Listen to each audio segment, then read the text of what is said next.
오늘의 이야기. 미스테리한 집의 비밀. 첫 번째 이야기. 사건의 발단. 서울 외곽의 한적한 마을. 그곳엔 귀신이 자주 출몰한다는 소문의 집이 있었다.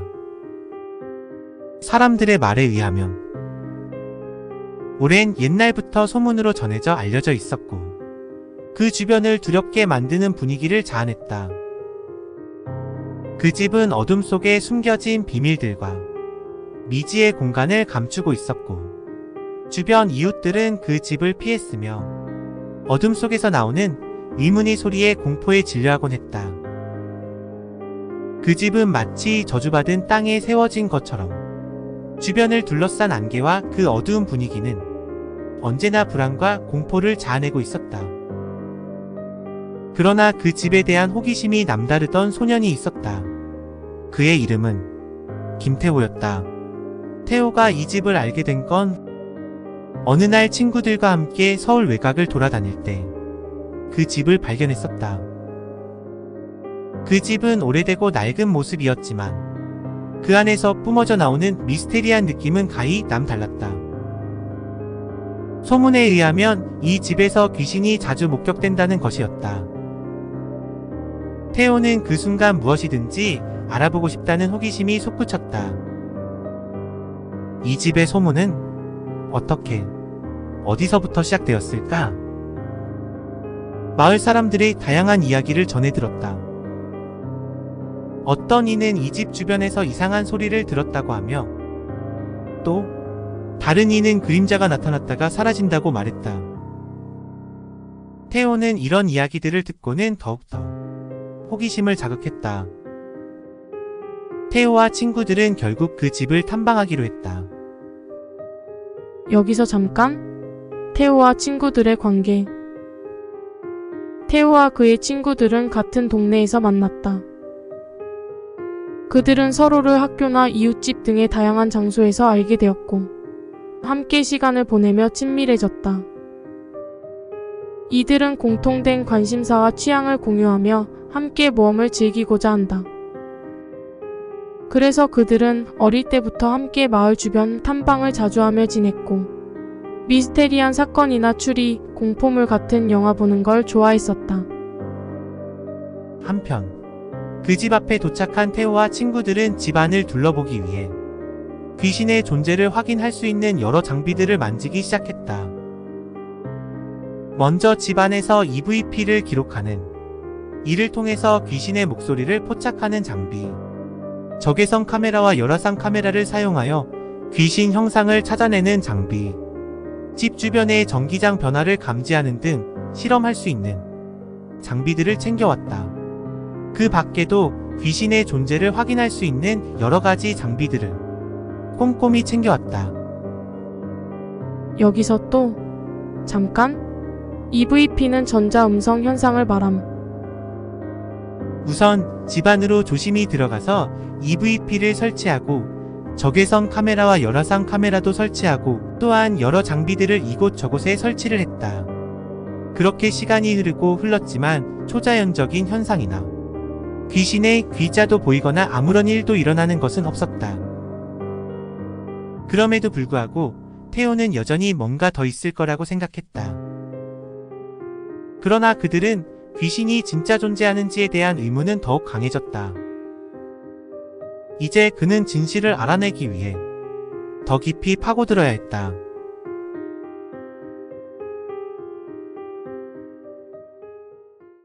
두 번째 이야기. 호기심. 태호의 호기심은 어디서부터 시작되었을까? 그의 이야기는 그의 어린 시절로 거슬러 올라간다. 어린 시절 태호는 미스테리한 책 속 이야기에 매료되었다. 그의 상상력은 항상 초자연적인 현상과 미스테리한 사건에 대한 궁금함을 느끼고 있었다. 그렇게 태호는 귀신 이야기와 공포영화를 즐기며 자라났다. 그의 호기심은 그가 나이를 먹을수록 더욱 강해졌다. 어떤 이는 그런 호기심이 무서움보다 더 큰 이유라고 말한다. 태호는 귀신이 진짜 존재하는지에 대한 의문을 품으면서 그의 호기심은 더욱 깊어졌다. 그는 소문이나 카페 체험담 등을 통해 폐가나 흉가가 있는 곳에 직접 찾아 나섰고 귀신의 유무를 확인하기로 결정했다. 하지만 그의 호기심은 그것만으로는 충족되지 않았다. 테오는 귀신의 존재를 확인하고 그들의 비밀을 파헤치기 위해 친구들과 이번 탐방을 준비한 것이다. 그래서 그는 진실을 찾아 나서게 된 것이다. 테오와 친구들은 마을에서 소문 속의 그 집을 탐방하기로 결심했다. 이들은 호기심에 불타오르며 그 집으로 향했다. 그들은 서로 다른 성격을 지니고 있었다. 박서진은 대담하고 무모한 성격으로 귀신에 대한 두려움을 드러내지 않았고, 이유진은 호기심이 많고 밝은 성격으로 새로운 경험에 흥미를 느꼈다. 그렇게 그들은 함께 귀신을 찾는 것에 대한 기대와 설렘에 흥분을 감출 수 없었다. 그 집에 도착하자 장비들을 점검 후 그들은 낡고 오래된 집의 문을 열었다.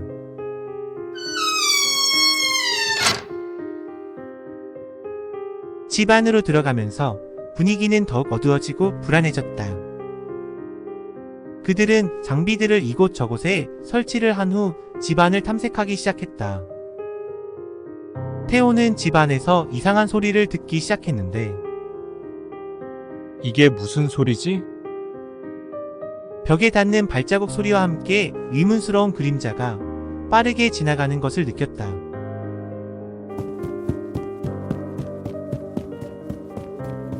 친구들은 테오의 이야기를 듣고 당황했다. 친구들은 당연히 못 들었기 때문이다. 그리고 설치했었던 장비들도 조용했다. 하지만 그들은 서로를 격려하며 함께 집안을 더 깊이 탐색하기로 했다. 계속되는 의문과 불안한 분위기 속에서 그들은 미스테리한 사건의 단서를 찾아 나서며 귀신의 실체를 확인하기 위한 탐색을 계속했다. 하지만 그들이 마주할 것은 그들의 상상을 뛰어넘는 것이 있을 줄은 그때는 아무도 생각하지 못하고 있었다.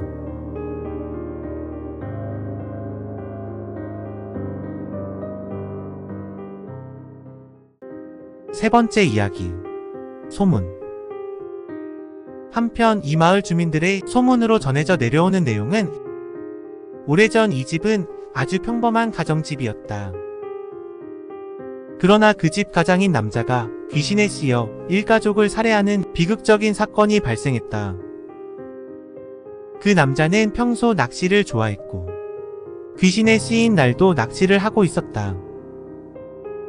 그러나 그날 그곳에선 이름 모를 여자 시체가 발견되었는데 그 여자는 누구인지 알 수 없는 모습을 하고 있었고 아마도 죽은 지 오래된 시신인 듯 몸 전체의 부패가 심한 상태였다. 하필이면 그날 그곳에서 낚시를 하던 그 남자는 뭐에 홀린 듯 자신의 일가족을 살해하는 비극적인 사건이 발생했다. 이 사건은 마을 사람들 사이에서 큰 충격을 불러일으켰고 그 평범했던 가족은 한순간 파멸의 길을 걸었다. 마을 사람들은 두려움에 그 남자에게 씌인 귀신을 떼어내기 위해 무당을 찾아 구판도 벌리고 지성도 올려봤지만 소용이 없었다.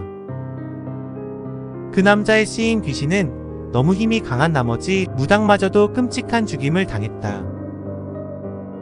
이후에도 마을 사람들은 그 남자의 씌인 귀신을 없애기 위해 수많은 노력을 기울였지만 모두 실패하였다.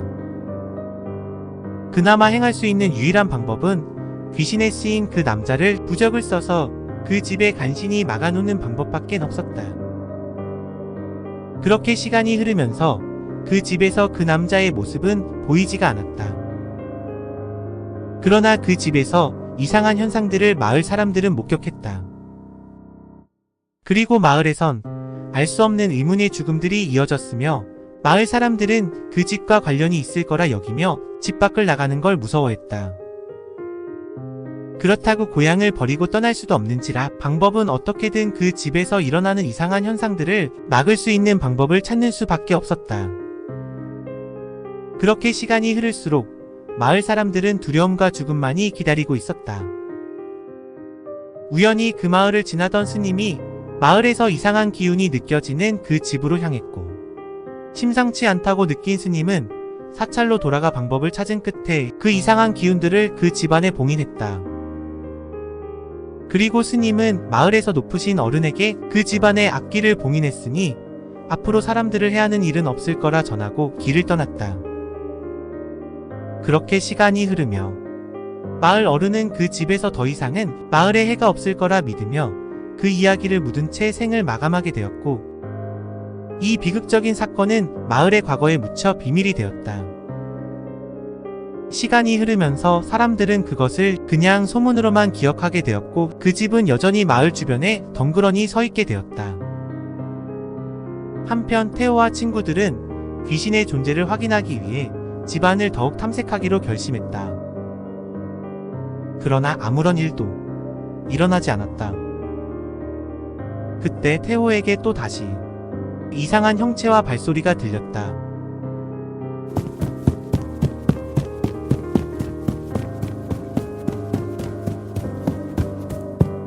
도대체 이게 어디서 소리가 나는 거야? 이번에도 친구들은 듣지 못한 모양이다. 테오가 이번에는 혼자 소리가 났던 곳으로 향했다. 그 소리는 지하실에서 들리는 것 같았다. 테오는 지하실로 내려가 보았다.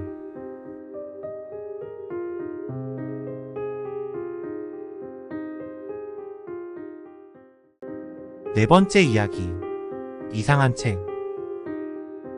테오는 지하실 이곳저곳을 후레쉬를 비추며 둘러보았지만 이상한 건 없는 듯 했다.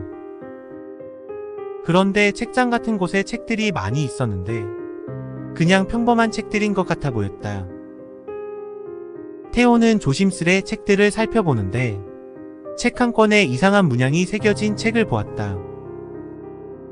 호기심이 생긴 테오는 책을 살짝 집어들어 살펴보았고, 순간 그 책에서 이상한 느낌을 받았다. 예상치 못한 느낌의 책을 다시 살펴보았는데 뭔가 모를 신비함이 느껴졌다. 테오는 무심코 책을 펼치는 순간 책 안에서 무언가를 보게 되었는데, 그 순간 장비들이 민감한 소리를 내었다. 무언가를 감지한 모양이었다. 순간 깜짝 놀랐지만 테오는 다시 책에 시선을 돌렸다. 아무래도 책을 여는 순간 장비들이 움직인 듯 했다. 책을 펼쳐보니 책 안에는 어떤 문양이 있었으며 테오는 직감했다. 이건 분명 무언가 심상치 않다는 걸 테오는 느꼈다. 이거 느낌이 이상한데? 테오는 다시 펴진 책을 응시하는데 갑자기 괴이한 모양으로 문양이 바뀌며 테오는 순간 깜짝 놀랐다. 그러나 동시에 호기심도 생겼다. 그 이상하게 변하는 모습의 존재는 강력한 힘이 느껴졌고 함부로 다루면 안 될 듯 했으며 무서운 직감이 들기도 했다. 테오는 친구들에게 이상한 책을 발견했다고 알리고 함께 이 심상치 않은 책을 살펴보았다. 분명 이 책은 무언가 심상치 않음을 직감했으며 뭔가 모를 영적인 느낌도 풍기고 있었다. 아마도 이 책에는 뭔가 모를 비밀이 숨겨져 있는 듯 했으며 숨겨진 단서가 어딘가 있을 것 같았다. 테오와 친구들은 궁금증이 커져만 갔다. 테오와 친구들은 숨겨진 단서가 분명 집안 어디에 있을 거라 생각하고 집을 다시 수색해보기 시작했다. 테오와 박서진은 집안을 둘러보기 시작했고 이유진은 책을 이리저리 둘러보고 있었다. 그러던 중 이유진이 소리쳤다. 어? 이게 뭐지? 숨겨진 단서를 발견한 것이다. 숨겨진 단서는 의외로 그 책의 마지막 장 끝에 밀봉이 된 서찰 하나가 발견되었다. 그 서찰에는 귀신 구슬과 성스러운 물건에 관한 내용이 써져 있었다. 테오와 친구들은 진지하게 읽어보기 시작했다. 귀신 구슬. 귀신을 견제하고 힘을 약화시키기 위해 사용되는 특별 특별한 물건이며 이는 보통 만신무당이나 영험한 스님이 만들거나 축성된 것으로 귀신의 영향을 막고 악행을 방지하기 위해 사용된다.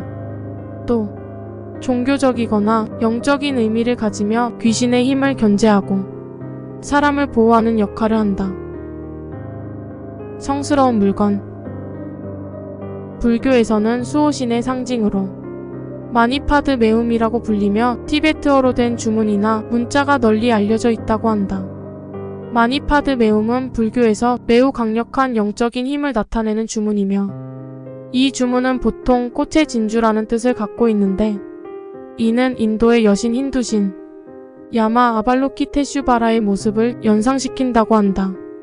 마니파드 메움은 수와 보호, 지혜와 행복, 그리고 영적인 깨달음을 상징하는 매우 강력한 주문으로 알려져 있다. 이 주문은 귀신이나 악령을 물리치고 모든 사람들을 안전하게 지켜주는 데 사용되며 또한 영적인 힘을 얻고자 하는 사람들에게 힘을 주는 데에도 사용된다. 라고 쓰여 있었다. 이제 테오와 친구들은 귀신 구슬과 성스러운 물건을 찾아서 또 다른 여정을 떠나야 한다는 걸 느끼고 있었다. 테오와 친구들은 그 책을 다시 있던 곳에 두고 이 집을 나서야만 했다. 그러나 이제부터 순탄치가 않을 것 같음을 서로는 느끼고 있었다.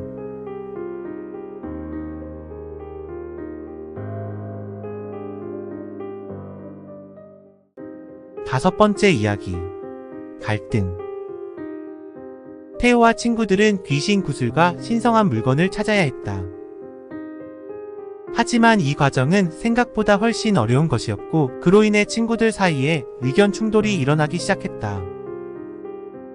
처음에는 모든 것이 호기심에서부터 순조롭게 시작되었지만 테오와 친구들은 마을 주변을 탐방하고 물어물어 정보를 수집해서 이 집을 찾아왔는데 이상한 책 속의 서찰로 인해 귀신 구슬과 신성한 물건을 찾는다는 건 쉬운 일이 아니었다.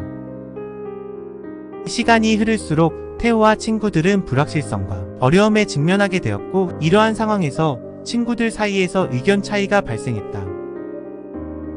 친구 중엔 포기하고 집으로 돌아가는 것이 현명한 선택이라고 주장하는 이도 있었고 테오는 여기까지 와서 끝은 봐야 하지 않냐며 친구들과의 의견들이 대립되고 말았다. 테오는 귀신에 대해 더 알고 싶어 했으며 이런 기회를 놓치기 싫었다. 그렇게 그들의 우정은 시련을 겪게 되었다. 의견은 좀처럼 해결되지 않았다. 그렇게 시간은 흘러갔다. 테오는 생각했다. 친구들의 우려와 불안을 이해하려 노력했고 그들은 다시 의견을 함께 듣고 토의하며 해결책을 찾으려 했다. 테오는 다시 한번 친구들에게 자신의 강한 의지와 결의를 보여주었고 친구들의 의견을 공유하며 합의점을 찾았다. 만약 귀신 구슬이나 성스러운 물건을 찾지 못한다면 그만두고 철수를 하자고 합의를 했다. 그렇게 그들은 서로를 더욱더 이해하고 신뢰하면서 기회를 얻었다. 테오의 노력과 설득 끝에 친구들은 함께 목표를 찾아가기로 했다.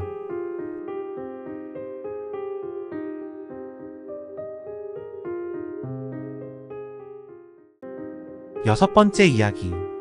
여정. 귀신 구슬은 강원도에 위치한 한 사찰에 존재한다고 한다. 이 사찰은 깊은 산속에 자리하고 있어 평범한 사람이 찾아가기 어렵다는 소문이 있었다. 테오와 친구들은 강원도로 향했다. 사찰까지의 길은 험난하고 가파른 길이었다. 그러나 결심을 굳게 다지고 지치지 않고 계속해서 올라갔다. 그들의 노력과 인내 끝에 마침내 사찰에 도착했다. 그리고 사찰로 들어가 마당을 쓸던 한 스님에게 여쭤보았다. 스님, 이곳에 귀신 구슬이 있다는 소문을 듣고 왔습니다. 스님이 듣고는 잠시 여기서 기다리고 있으라며 어디론가 향해 갔다. 조금 있으니 주지 스님 같은 분과 같이 오는 것이다. 주지 스님은 왜 귀신 구슬을 찾고 있냐며 물어보았다. 그래서 테오와 친구들은 그 집에서 겪었던 이야기와 책에 대한 이야기를 했다. 주지 스님은 이야기를 듣고는 잠시 생각에 잠긴 듯 했다. 조금 후 주지스님은 귀신 구슬과 같이 상자 안에 있던 서찰에 대한 이야기를 해주었다. 안녕하세요. 이 귀신 구슬을 찾는 분께 만일 귀신의 위협으로부터 사람을 지키고자 한다면 귀신 구슬이 귀중한 도구가 될 것입니다. 이 귀신 구슬은 예로부터 저주를 품고 있는 귀신들을 물리치고 사람을 안전하게 지키는 데 사용되어 왔습니다. 이 귀신 구슬은 고대의 영험한 스님의 몸속에서부터 나온 사리로서 강력한 영혼의 힘으로 만들어졌습니다. 이 구슬을 사용하기 위해서는 강력한 의지와 믿음이 필요하며 사람들을 구할 결의가 반드시 있어야 합니다. 귀신 구슬은 귀신이 나타난 장소에 놓아야 하며 산림 속이나 고요한 곳에 묻히는 것이 바람직합니다. 귀신이 나타날 때마다 귀신 구슬을 들고 말하면 귀신을 메어 놓을 수 있습니다. 이렇게 함으로써 사람을 귀신의 위협으로부터 지킬 수 있을 것입니다. 사람의 안전을 위해 이 귀신 구슬을 사용하길 바라며 항상 우리의 마음은 사람들의 평화와 안전을 위해 함께 기도하겠습니다. 강력한 의지와 믿음을 가진 분께 드림. 라고 주지스님이 이야기를 해주었다. 주지스님은 이런 날이 올 줄 알았다는 듯이 조용히 어디론가 따라오라고 했다. 테오와 친구들은 주지스님을 따라 어둡고 정적한 분위기가 감도는 암자 안으로 들어가 구석 한켠에 있던 아주 오래된 듯한 괴짝을 열었다. 그 안에서 아주 오래된 상자 하나를 들어 올렸다. 주지스님은 상자를 살며시 열어보였다. 그 안에는 영롱한 빛을 내고 있는 귀신 구슬이 들어있었다. 귀신 구슬의 자태는 정말 아름다운 모양과 푸른색의 빛으로 빛나고 있었다. 그렇게 테오와 친구들은 귀신 구슬을 얻게 되었다. 이제는 마니파드메움 경전을 찾아야 했다. 마니파드메움은 한때 지리산에 위치한 한 암자에 마니파드메움 주문이 담긴 특별한 경전이 있다고 서찰에 쓰여 있었다. 이 암자는 높은 산봉우리에 자리하고 있어서 평범한 사람이 찾아가기 어려울 정도로 외진 곳에 위치한다고 했다. 테오와 친구들은 지리산으로 향했다. 지리산은 옛부터 험한 산악길과 아찔한 바위 절벽 그리고 들짐승들이 가득한 산이었다. 테오와 친구들은 많은 어려움을 겪으며 끝없는 산길을 들어섰다. 그러나 테오와 친구들은 갑자기 나빠진 지리산의 날씨로 인해 길을 잃게 된다. 갑작스러운 날씨 변화로 안개가 깔리고 시야가 제한되면서 산길을 가는 것이 어려워졌다. 그들은 어둠과 안개 속에서 방황하며 길을 잃었다. 테오와 친구들은 잠시 당황했으나 그들은 차분하게 사태를 판단하고 산길을 찾기 위해 함께 노력하기로 했다. 우선 그들은 주변 환경을 탐색하고 주변의 자연 특징들을 기억하며 이동했다. 또한 테오는 지도와 나침반을 사용하여 방향을 확인하고 산길을 찾기 위한 노력을 기울였다. 그들은 긴 시간이 걸렸지만 결국 운이 좋게도 산길을 다시 발견했다. 테오와 친구들은 기뻐하며 산길을 따라 다시 길을 찾아 나갔다. 이 경험을 통해 그들은 팀워크와 결속력의 중요성을 깨달았다. 테오와 친구들은 다시 험한 산길로 진입했다. 그렇게 위험에서 벗어났다고 생각했다. 그러나 이번에는 야생 동물인 곰을 만난 것이다. 테오와 친구들은 주변 환경을 면밀히 살피며 곰의 위치를 파악했다. 곰은 멀리 떨어진 곳에서 그들을 향해 서서히 다가오는 것이었다. 그들은 최대한 조용하게 이동하면서 곰의 주의를 끌지 않으려 노력했다. 조심스럽게 산길을 따라 이동하면서 그들은 곰의 시야에서 벗어나기 위해 나무나 바위 등으로 숨어들기도 했다. 곰이 점점 더 가까워지자 테오와 그의 친구들은 더욱더 조심스럽게 행동했다. 그들은 곰에게 공격받지 않도록 조용하고 빠르게 이동하면서 곰이 자신들을 더 이상 쫓지 않도록 최선을 다했다. 결국 곰의 시야에서 벗어났고 안전하게 그곳에서 벗어날 수 있었다. 그들의 마음에는 강인한 믿음과 용기가 있었고 그것이 그들을 지치지 않게 했다. 그렇게 계속해서 지리산의 깊은 산속으로 나아갔다. 마침내 테오와 친구들은 그들의 목적지인 암자에 도착하게 되었다. 암자는 높은 산 정상에 자리하고 있었고 이곳에서 마니파드메움의 경전을 찾을 수 있을 것이라 믿었다. 테오와 친구들은 암자 안으로 들어가서 보니 그곳을 지키는 듯한 한 스님을 만났다. 그렇게 경전이 필요한 이유와 귀신 구슬을 찾게 된 이유를 이야기해 주었다. 그렇게 암자에 모셔져 있던 마니파드메움의 경전을 얻게 되었다. 이제 테오와 친구들은 귀신 구슬과 성스러운 물건을 가지고 그 집을 향해서 발걸음을 옮겼다.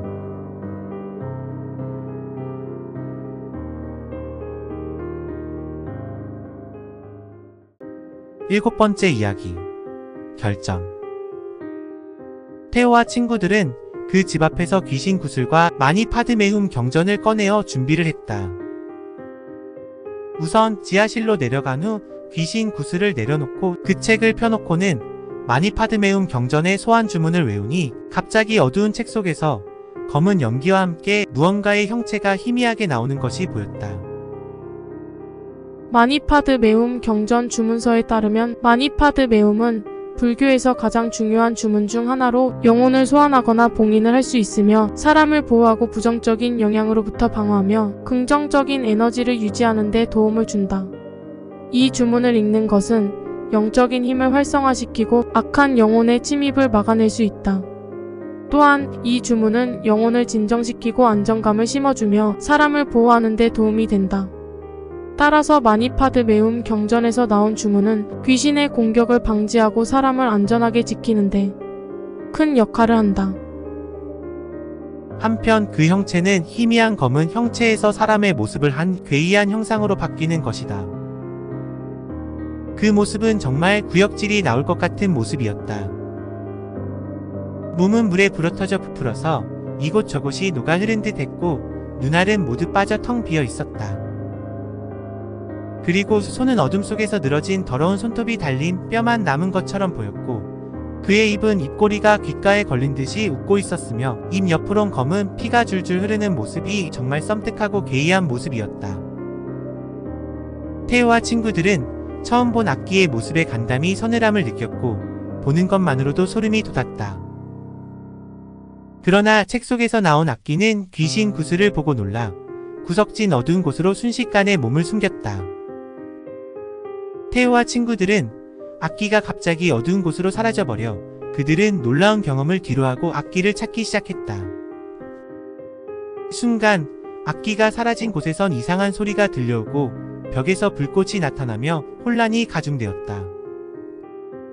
갑자기 가구들이 움직이고 악기가 어둠 속에서 벽을 따라 이동하는 것을 목격했다. 그들은 위험에 처하게 되었고 날아오는 가구들을 피해 서로의 안전을 책임지며 이상한 현상에 대처하고 있었다. 그렇게 악기의 영향으로 환각과 혼란에 빠질 뻔했다. 집안은 순식간에 악기의 손길에 놀아나는 것 같았다. 테오와 친구들은 공포에 직면하며 집안에서의 위험한 상황에서 그들은 악기의 힘과 집안의 미스테리한 힘에 맞서 싸움을 벌여야 했고 서로를 구해내기 위해 힘을 모았다. 테오는 다시 귀신 구슬을 집어들었고 이유지는 마니파드메움 경전 주문을 외기 시작했다. 그러나 마니파드메움 경전 주문은 악기가 사정권 안에 있어야 효력이 있는 듯 했다. 우선 그들은 결의를 다지고 악기와의 싸움에 필요한 전략이 필요했다. 먼저 악기에 대한 정보가 필요했다. 악기의 특성, 행동 패턴, 약점 등을 파악하고 악기의 공격으로부터 몸을 보호하기 위한 방어 준비도 필요했다. 보호구들을 착용하여 신체를 보호하고 박서진은 적외선 카메라와 열화상 카메라를 통해 악기의 위치를 먼저 확인하였다. 테오는 귀신 구슬을 악기가 있는 방 앞에 놓고 이유지는 마니파드메움 경전 주문을 그 문 앞에서 계속 외웠다. 그랬더니 악기는 비명과 울부짖는 소리를 내며 공포와 분노의 혼합된 감정을 반영하는 듯했다. 악기의 비명은 차가운 공포와 함께 날카로운 소리로 빠르게 퍼져나갔으며 그 소리는 집안 공간을 가득 채웠고 테오와 친구들의 귀를 찌르는 소리는 마음을 뒤흔들었다. 그리고 그 틈을 탄 악기는 보란듯이 그곳에서 유유히 어둠을 통해 다른 곳으로 이동을 한 듯했다. 테오와 친구들은 악기의 움직임을 빠르게 파악하고 즉각적으로 대응하여 빠른 결정을 내려야 했다. 그들은 악기의 움직임을 주의 깊게 관찰하고 집중력을 유지하여 악기와의 거리를 유지하며 대치하고 있었다. 그러나 테오와 친구들은 이렇게 시간만 보낼 수는 없었다. 악기의 비명 소리는 사람을 혼란스럽고 공포 속에 빠지게 만들고 있었다. 테오는 생각했다. 빠른 판단과 결단력이 필요했으며 또한 테오와 친구들은 작전이 필요했다. 우선 악기의 위치를 박서진이 빠르게 캐치하고 이유진이 마니파드메움 경전 주문을 악기 근처에서 외워 움직임을 제한하고 다음으로 테오가 귀신 구슬을 악기의 몸속에 귀신 구슬을 넣는 전략을 써보기로 했다. 그러나 악기를 쫓는 건 쉽지가 않았다. 워낙 어둠을 잘 이용하고 악기가 내는 소리는 사람의 정신을 혼미하게 만들고 공포를 심어줘서 정말 힘이 들었다. 그러나 다행인 건 마니파드메움 경전 주문 때문인지 악기가 다가오지 못해 악기에 홀리지는 않았다. 악기가 홀리게 할 수 없으니 울부짖으며 극심한 공포감을 줬다. 테오와 친구들은 더 이상 지체하다간 정말 큰일이 날 수도 있을 것 같아 빠른 조치가 필요했다. 그러던 순간 박서진이 악기의 위치를 파악했으며 이유진은 그곳을 향해 마니파드메움 경전 주문을 외우기 시작했다. 테오는 이때다 싶어 악기에게 달려가 몸속으로 귀신 구슬을 박아버렸다. 악기는 더욱 심한 괴성을 지르며 울부짖었다. 테오는 더 이상 악기의 처참한 물꼬를 볼 수 없어 눈을 감았고 냄새가 너무 심해 숨을 쉬기도 힘들었다. 악기는 스르르 또 어둠 속으로 다시 사라졌다. 그리고 더 이상 악기의 울부짖음 소리는 나지 않아 악기가 소멸된 듯 했다. 그래도 확인이 필요했으니 이유진은 그 어둠을 향해 마니파드메움 경전 주문서의 소멸 주문을 외웠다. 그 순간 갑자기 어둠 속에서 악기가 뛰쳐나오며 테오의 몸에 뼈만 남은 손톱으로 훅 밀어 넣으려 했다. 테오는 순간 놀랐지만 보호구를 착용하고 있어서 큰 치명상을 피할 수 있었다.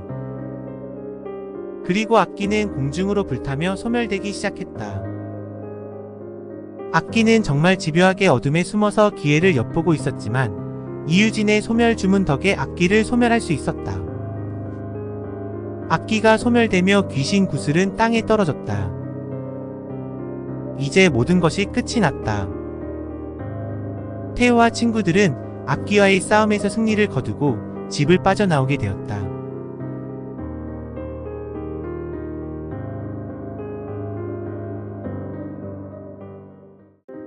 여덟 번째 이야기. 또 다른 시작.